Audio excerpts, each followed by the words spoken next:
Olá, meus amigos, muito bom dia, tudo bem com vocês? Estamos juntos mais uma vez para mais um vídeo, como fazemos todos os domingos, sempre falando de um capítulo da Bíblia, e hoje nós chegamos no sexto capítulo do livro do Êxodo. E nós vamos juntos, mas antes eu convido a você que ainda não fez a inscrição no nosso canal no YouTube, canal Antônio Lima Braga Júnior, vá lá, faça a sua inscrição, clique no sininho para receber notificações de novos vídeos, compartilhe esse vídeo, curta, enfim, nos ajude aí a levar a palavra de Deus para mais pessoas. Também estamos no Instagram e no Facebook, sendo que no Facebook durante a semana eu posto o capítulo inteirinho e você vai lendo comigo. Também estamos com vídeos curtos nessas plataformas, todos os dias pela manhã, vídeos de 1 minuto, que também você pode compartilhar e vai nos ajudando, tá bom? Êxodo 6, o Deus que ouve, lembra e cumpre a sua promessa. O capítulo 6 do livro do Êxodo apresenta a resposta de Deus a Moisés em um momento de desânimo.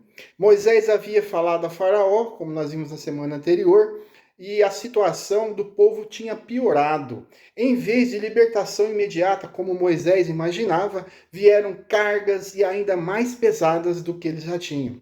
Nesse contexto, Deus reafirma quem ele é. Lembra da sua aliança com os patriarcas e reafirma quem ele realmente é. Lembra da sua aliança e anuncia o que fará por Israel.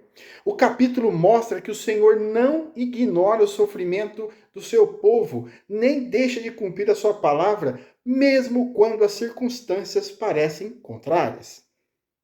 Deus anuncia que agirá com mão poderosa. O Senhor diz a Moisés: agora verás o que hei de fazer a Faraó. Ele declara que por mão poderosa Faraó deixaria Israel sair.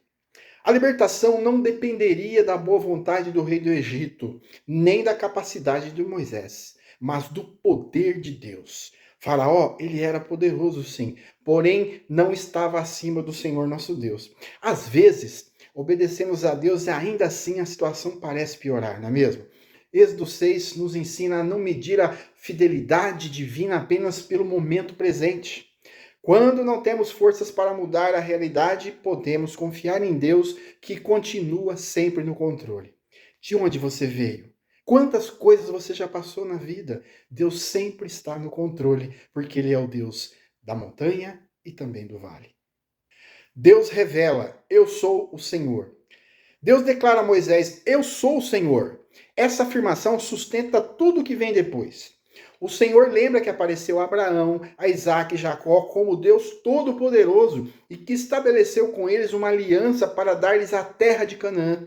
A libertação do Egito não era improviso, mas o cumprimento da promessa feita aos patriarcas. Em tempos de incerteza, precisamos lembrar quem é Deus. E antes de olharmos para o tamanho dos problemas, temos que lembrar quem é o nosso Deus. A fé não se apoia em sentimentos passageiros, mas no caráter do Senhor. A verdade, eu sou o Senhor, chama o coração de volta à confiança que nós temos que ter no Senhor. Deus ouve o gemido do seu povo. O Senhor afirma que ouviu o gemido dos filhos de Israel que estavam escravizados pelo povo do Egito e que se lembrou da sua aliança. O sofrimento do povo não passou despercebido. A escravidão era dura, as cargas eram pesadas e a angústia impedia muitos de ouvirem Moisés. Ainda assim, Deus os ouvia. Nós podemos levar a Deus nossos gemidos, cansaços e angústias, mesmo quando faltam palavras. Ele conhece a aflição dos seus. O silêncio aparente de Deus não significa esquecimento. Ele ouve, ele lembra da sua promessa e age conforme a sua vontade. Lá em Romanos 8:26 tem um versículo muito conhecido que diz assim: e da mesma maneira também o Espírito ajuda as nossas fraquezas, porque não sabemos o que havemos de pedir como convém, mas o mesmo Espírito intercede por nós com gemidos inexprimíveis. As promessas da libertação. Deus manda Moisés anunciar promessas claras aos filhos de Israel, tirá-lo de debaixo das cargas dos egípcios, livrá-los da escravidão, resgatá-los com o braço estendido e juízos grandes, tomá-los por seu povo, ser o seu Deus e levá-los à terra prometida.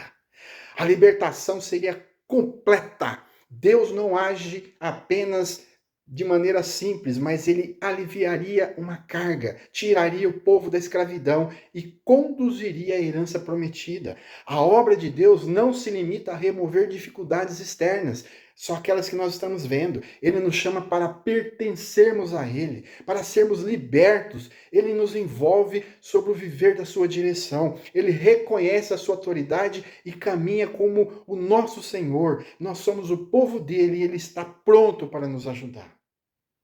O povo não ouve por causa da angústia. Moisés falou aos filhos de Israel tudo aquilo que o Senhor tinha dito, mas eles não ouviram por causa da ânsia do espírito e da dura servidão. A opressão era tão intensa que a esperança parecia não encontrar espaço no coração deles. A palavra da libertação foi anunciada, mas a dor os impedia de acolher. Quando a angústia é grande, podemos ter dificuldades de ouvir e dificuldade para crermos. Precisamos pedir a Deus um coração sensível à sua palavra e tratar com compaixão aqueles que sofrem, pois a dor pode enfraquecer a capacidade de recebermos esperança. Às vezes você até consegue, mas as pessoas que estão ao seu lado não estão com a mesma força. Então você tem que estar atento a isso para que todos acreditem que o Senhor vai mudar uma situação. A fraqueza de Moisés e a ordem de Deus. Deus ordena a Moisés que fale novamente a Faraó para deixar sair os filhos de Israel. Moisés questiona: se os próprios israelitas não ouviram, como que o Faraó vai ouvir? Ele também se declara incircunciso de lábios. Existem muitas explicações para isso. Alguns dizem que ele tinha lábios presos, mas basicamente ele tinha dificuldades de fala. Ou seja, ele não tinha uma retórica, ele não tinha um discurso muito bonito. Ele reconheceu essa limitação para falar. Mesmo assim, o Senhor dá o mandamento a Moisés e a seu irmão Arão para conduzir o povo para fora do Egito. Deus pode nos chamar à obediência mesmo quando nós nos sentimos fracos ou incapazes. A autoridade da missão não está na nossa suficiência, mas na palavra do Senhor. Quando Ele manda, devemos confiar que também Ele nos sustenta. A genealogia e a fidelidade de Deus na história. A partir do versículo 14 desse 6º capítulo, é apresentado as genealogias de Rubem, Simeão e Levi, destacando especialmente a linhagem de Levi até Arão e Moisés. Essa genealogia, ela menciona também nomes como Gerson, Coate, Merari, Arão, Joquebede, Arão e Moisés. Essa lista situa os líderes dentro do povo de Israel e mostra que Deus age na história concreta, por meio de famílias, gerações e pessoas reais. Deus trabalha através da história de pessoas comuns chamadas para obedecer. Ele conhece os nossos nomes, nossa origem e as nossas limitações e pode e vai nos incluir em seus propósitos de maneira fiel. Conclusão. Êxodo 6 revela o Deus que ouve o gemido do seu povo, lembra-se da sua aliança, reafirma sua identidade e promete libertação. O capítulo também mostra a fraqueza humana. O povo está angustiado demais por ouvir e Moisés sente-se incapaz de falar. Contudo, a fidelidade de Deus permanece maior do que a opressão do Egito, maior que a resistência de Faraó e maior que as limitações de Moisés. A mensagem central é clara: eu sou o Senhor. Esse capítulo nos chama a confiar no Senhor quando a resposta ainda não chegou. Nós às vezes confiamos em Deus quando temos resposta, mas quando ela não chega, nós temos que lembrar que Ele ouve as nossas aflições, que Ele permanece firme em Sua palavra e temos que obedecer mesmo quando nos sentimos insuficientes.